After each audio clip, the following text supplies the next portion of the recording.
আল্লাহ রাব্বুল আলামিন এই আয়াত দিয়ে তিনি বুঝায় দিলেন, নবী,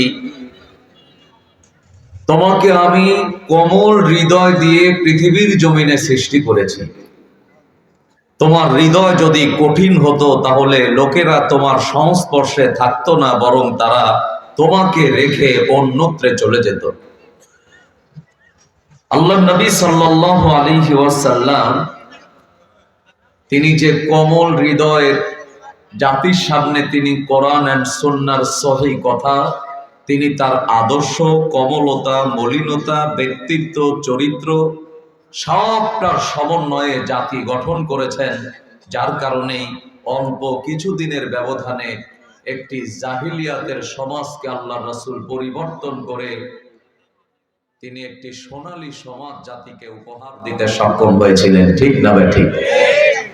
রাসূলুল্লাহ যে সময় আসলেন সেই সময়টাকে বলা হয় আইয়ামে জাহিলিয়াত। জাহিলিয়াত বলতে আমরা তো বুঝি মোটামুটি, কি বলেন? এটা একটা অন্ধকার সমাজ। অন্ধকার বলতে আপনি কি বুঝবেন? অন্ধকারের মুফাসসির একটি তথ্য দিয়েছেন, এটাকে কুফরির সাথেও তুলনা করেছেন।